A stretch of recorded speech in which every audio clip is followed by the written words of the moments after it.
So,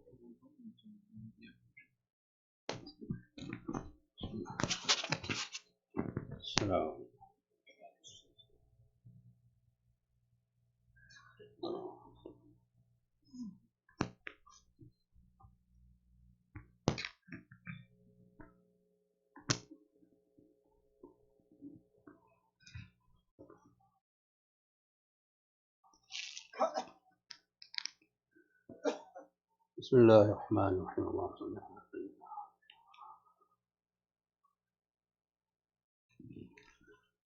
نحمده ونصلي على رسوله الكريم أما بعد. Allah subhanahu wa ta'ala has given us a complete religion, a comprehensive religion.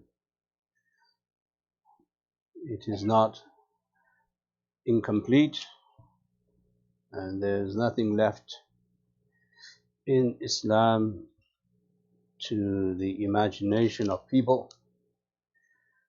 There's nothing that Allah did not reveal to the Prophet sallallahu alaihi wasallam, and there is nothing that the Prophet sallallahu alaihi wasallam did not convey, and there is nothing that the Sahaba did not disseminate to us.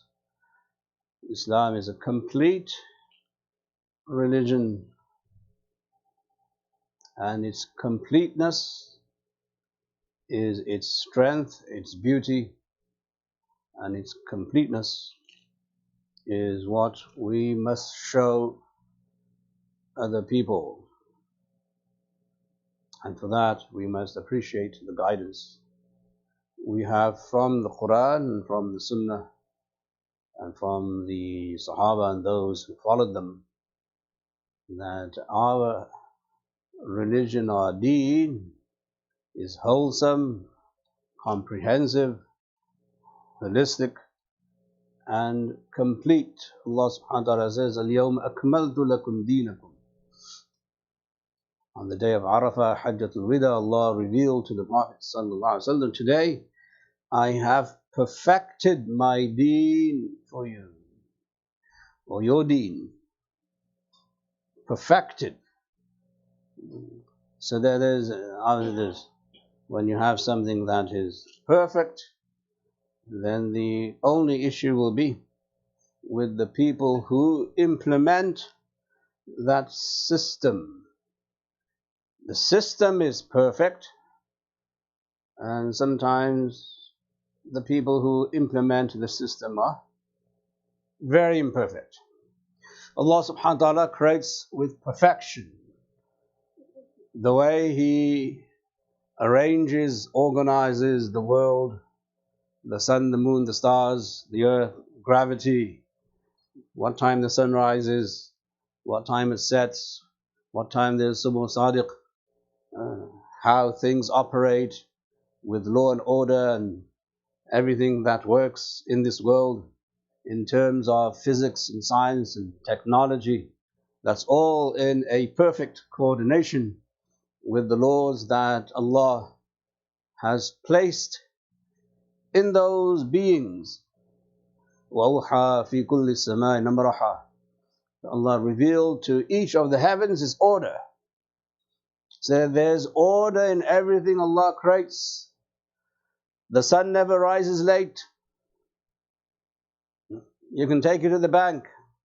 Today the sun rose this time, and tomorrow the sun will rise this time.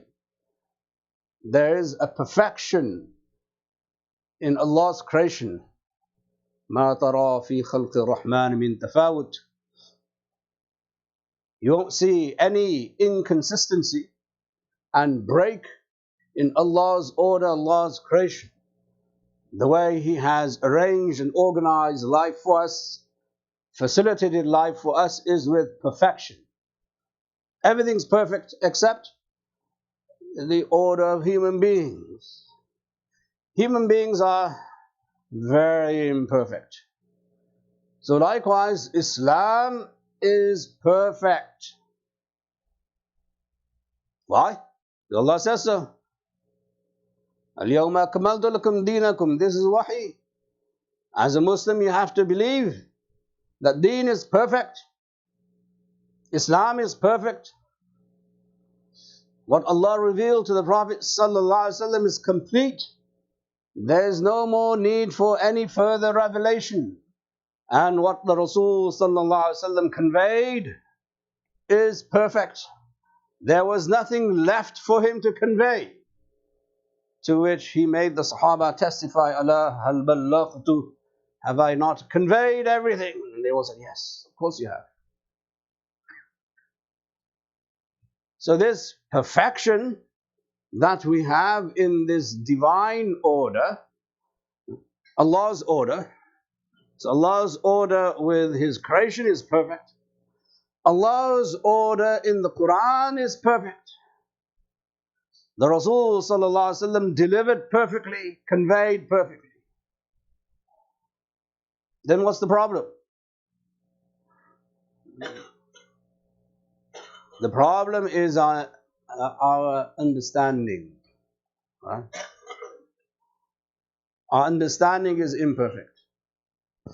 For that we have to struggle, so that we develop within us a zeal, an eagerness, an interest, a willingness to understand the perfection that Islam is. So we go back to the drawing board and we learn, we study, we debate, we discuss, we organize, and we build institutions and the rest. It is up to the Muslim to look for the perfection in Allah's deen. Just as the scientist is able to use the perfection in Allah's natural order, find out those rules and laws, manipulate them, bring them to an order, and so on. The algorithm that people use to invent and to create has to be perfect. If your phone doesn't work, then you're angry. If your car doesn't work, you're angry. If the flush in your toilet doesn't work, you're angry. It's not working because it's supposed to be perfect. But when it comes to Islam, then we must find a way and time to start learning. How is this perfect? So our aqeedah is that everything in Islam is perfect, comprehensive, holistic. Imam Ghazali rahimahullah gives an example and says that perhaps the difference between our religion and the other religions is that you must see Islam as the perfect human being's body. It's a complete body where all the limbs and organs are complete and in perfect order. And you can groom this human being and he's ready. And then when wahi comes or the ruh comes into the body is now perfect. It stands on its own 2 feet and it sustains itself. It is self-sufficient, it is independent. And the example of other religions is that of an imperfect body, where in their religion there'll be an arm that's missing, there'll be a leg that's missing, there'll be ears that'll be missing, there'll be eyebrows that'll be missing. You will look at other people and say they don't have a sharia, they don't have law, they only have faith, but no rules. There's no organized set of rules. So that may be a religion, but it's not the complete religion. It's not perfect. Or they may just be myths, mythologies, where there's absolutely no law. That may be a religion, but it's not Islam. So Islam is a religion that is like the total, perfect, complete human being with every limb and organ in perfect working condition. And then the Nur comes in, and then Islam stands. And when Islam stands on its own 2 feet, it rules the world for a millennium. But when Muslims start to chop off their own limbs, their fingers, some people want to chop off the whole arm, some people want to chop off the whole head. Oh, this Quran Sunnah is no good. Then can you have a headless body? No. So the complete understanding of the Quran and Sunnah came into the Sahaba, and they implemented the complete Islam which they inherited from the Prophet ﷺ, and they delivered the complete Islam to their students, the Tabi'un, etc., until it is still preserved today. What I want to say to you is that this complete understanding of Islam as a deen still exists today. In theory, it is still available if you want to learn it, but you won't learn it until you believe, or at least acquiesce, that Islam is perfect. You can't be driving around a car which has 3 wheels. You can't be driving around a car which doesn't have doors, or the wiper's not working, or the headlights aren't working. You must have the whole thing in order for you to say that you're driving a car, or in order for you to say that you are a complete human body. The onus is on the Muslim, first and foremost, to believe that deen is perfect. No imperfection whatsoever in Islam. You may not understand certain values of Islam and Islamic law, but that doesn't mean to say that it's imperfect. How many of us understand how the cell phone works? Do you understand how a cell phone works? Some of us do, because they're in the field. Never mind that. How many of us understand how the car engine works? How many of us understand how American law works? Not too many. How many of us understand how a space rocket is launched? Maybe none. So that is now I got functional knowledge. Functional knowledge allows you to use the product without knowing the inner dynamics of the product, and that's life. We don't know how gravity works, most of us. We don't know how the human body works. Some of us do because we're doctors. And even then we will fall short. But we work, we breathe, we sleep, we eat, we do everything with the body. So the idea that we don't understand why Islam is perfect doesn't mean to say you relinquish it, or you abandon it, or you dismiss it, or more than that, you destroy it. That is foolish, if not stupid. It's like saying, I'm not going to use the cell phone until I know everything about how the cell phone works. Be my guest. You won't have a hefty bill at the end of the month. You'll save yourself some trouble. I'm not going to ride a car, drive a car until I know everything about the car. Be my guest. You can walk.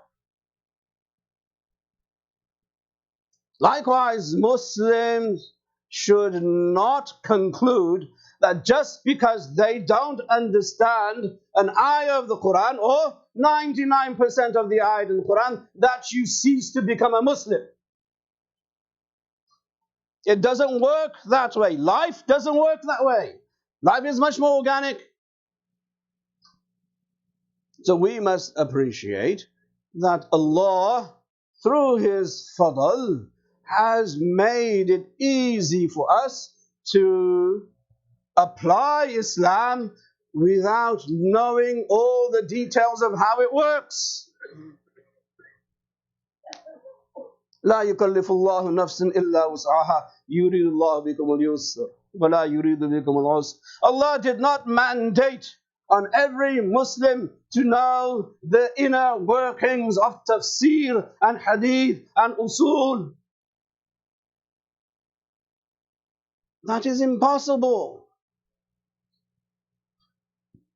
What are you going to say? I'm not going to make wudu until I know from Bukhari and Muslim, this is the way the Prophet ﷺ made wudu. Well, good luck with that. First of all, you need to know Arabic. Second of all, you need to know the Arabic of Bukhari. That's a task in itself. That will take you 5 years. So Allah did not mandate upon anyone more than he can carry. لا يكلف الله نفسا إلا وسعها. So Allah did not mandate upon every Muslim to be a genius in Islamic studies. When you need to know, you ask, you inquire, you investigate, you learn. That's how you know. And that's how you learn. That the whole comprehensive understanding of Islam is somewhat now necessary for every Muslim. That is ridiculous. Allah is Hakim. He's all wise. He's not going to ask you to do something that ridiculous. That find out from Bukhari and Muslim how all of this works. That is reserved for those who are in the field. That's academic. It's not functional. The mechanic knows how the car works. The doctor knows how the body works. Right? The rocket scientist knows how the spaceship works. And so on.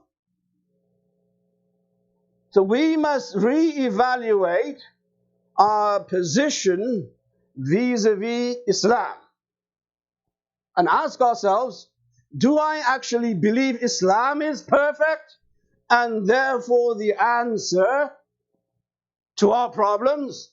Or do I believe that I need to know all about Islam before I appreciate it? So amongst the Sahaba, there were different levels of understanding. There are different levels of scholarship. There are different people who had different talents. It was not uniform, that everybody knew everything. That is impossible. As I keep on saying, these impossibilities make us look absolutely ridiculous when we discuss Islam. Absolutely ridiculous. Is there a need? Yes. And as I was saying, theoretically, this comprehensive understanding of Islam exists in theory today with the ulama as a collective group. Even there we don't say one alim knows everything. We can't. We have Dar al-Qasim, mashallah, in your backyard. We have an institution of high Islamic learning.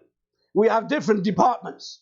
We have the department of Ifta, where people give fatwa. We have the department of Hadith, where they teach Hadith. We have a department of Tafsir, where they teach Tafsir. We have a department of Fiqh, where they teach Fiqh.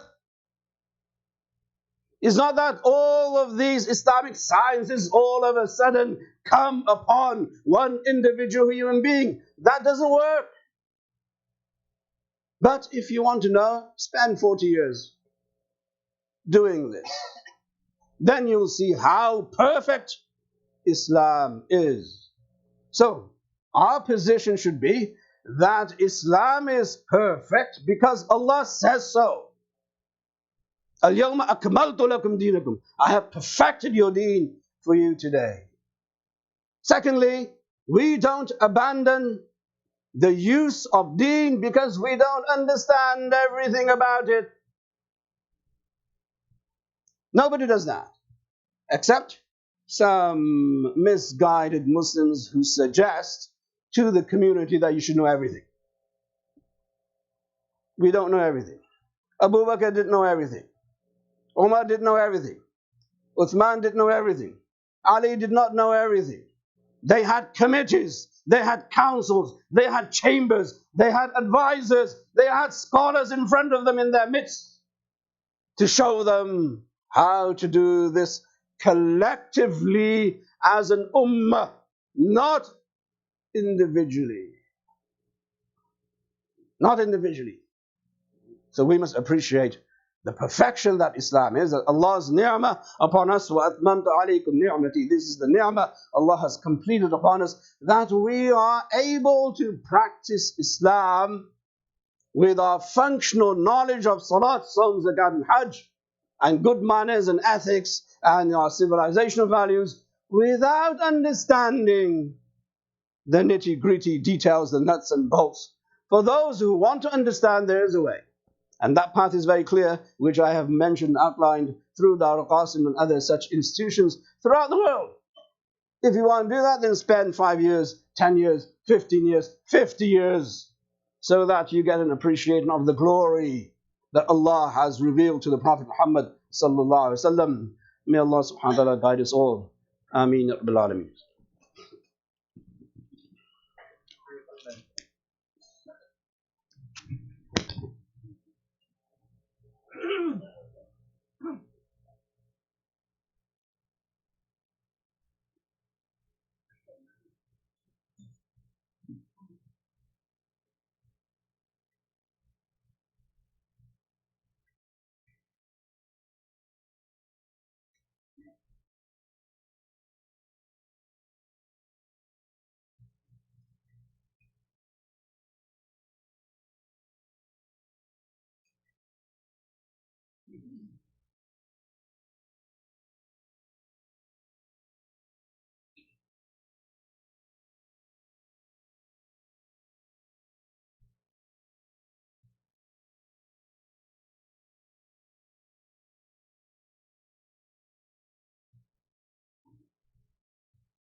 I see some brothers who are standing outside waiting to get in. There's a bunch of space here in front. Please, inshallah, make your way forward. Accommodate these brothers. Please, you can come inside and have a seat in these places, inshallah. Those chairs are not occupied. They also can be folded and made room for those who are still waiting to come inside.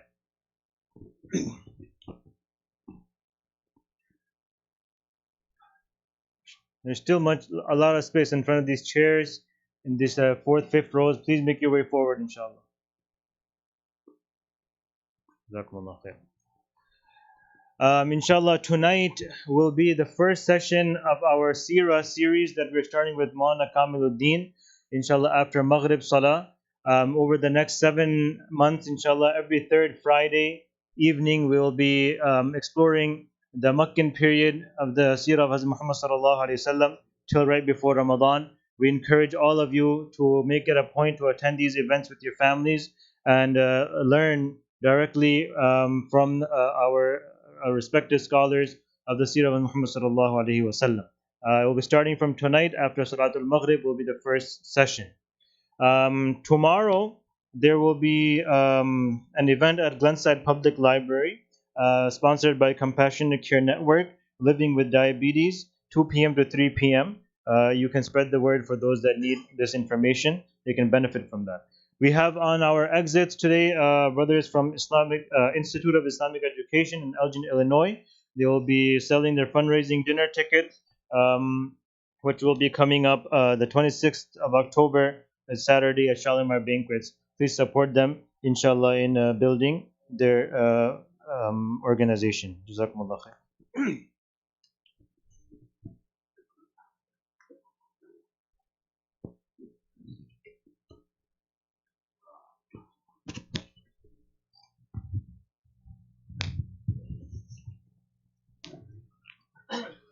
الله أكبر الله أكبر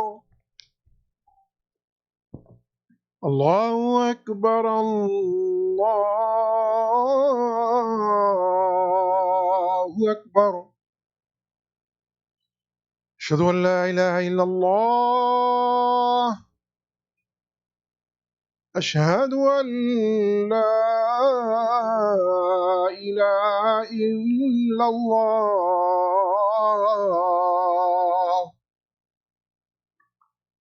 أشهد أن محمد رسول الله أشهد أن محمد رسول الله حي على الصلاة حي على الصلاة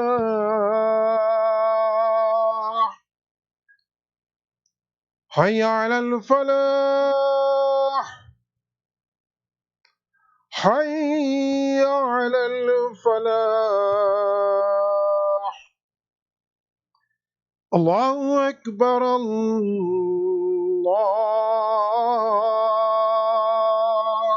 أكبر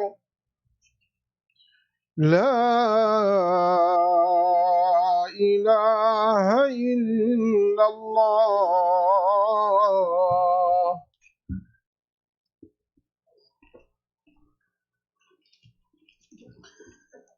الحمد لله نحمده ونستعينه ونستغفره ونؤمن به ونتوكل عليه ونعوذ بالله من شرور أنفسنا ومن سيئات أعمالنا من يهده الله فلا مضل له ومن يضلل فلا هادي له وأشهد أن لا إله إلا الله وحده لا شريك له وأشهد أن سيدنا ونبينا ومولانا محمدا عبده ورسوله أرسله الله تعالى إلى كافة الناس بالحق بشيرا ونذيرا وداعيا إلى الله بإذنه وسراجا منيرا. أما بعد فأعوذ بالله من الشيطان الرجيم. بسم الله الرحمن الرحيم. الحمد لله الذي أنزل على عبده الكتاب ولم يجعل له عوجا قيما لينذر بأسا شديدا من لدنه قيما. بارك الله لنا في القرآن العظيم ونفعنا بالآيات والذكر الحكيم. إنه تعالى جواد كريم ملك بر رؤوف رحيم فاستغفروه إنه هو الغفور الرحيم.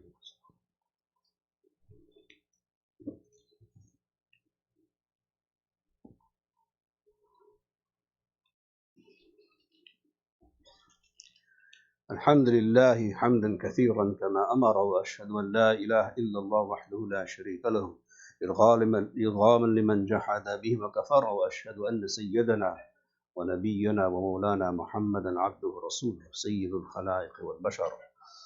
أما بعد فيا أيها الناس إن الله أمركم بأمر بدأ فيه بنفسه وثنى بملائكته المسبحة القدس وثلث بكم أيها المؤمنون من بريئة جنه وإنسه فقال تعالى في شأن حبيبه تشريفا وتعظيما إن الله وملائكته يصلون على النبي يا أيها الذين آمنوا صلوا عليه وسلموا تسليما اللهم صل على محمد وعلى آل محمد كما صليت على إبراهيم وعلى آل إبراهيم إنك حميد مجيد اللهم بارك على محمد وعلى آل محمد كما باركت على إبراهيم وعلى آل إبراهيم إنك حميد مجيد. قال النبي صلى الله عليه وسلم الله في أصحابي لا تتخذوه غرضا من بعدي فمن أحبهم فبحبي أحبهم ومن أبغضهم فببغضي أبغضهم. ربنا اغفر لنا ولإخواننا الذين سبقونا بالإيمان ولا تجعل في قلوبنا غلا للذين آمنوا ربنا إنك رؤوف رحيم. عباد الله رحمكم الله إن الله يأمر بالعدل والإحسان وإيتاء ذي القربى وينهى عن الفحشاء والمنكر والبغي يعظكم لعلكم تذكرون فاذكروا الله يذكركم وادعوه يستجب لكم ولذكر الله أكبر والله يعلم ما تصنعون. أقيموا الصلاة. بسم الله.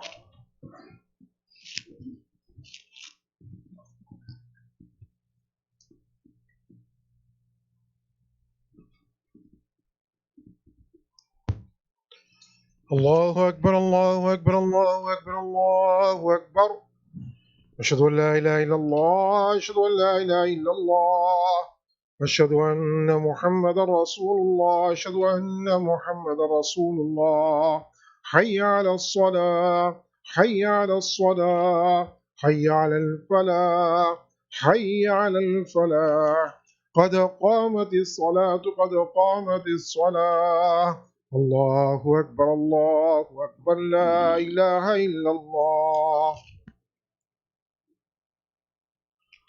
استووا. الله أكبر.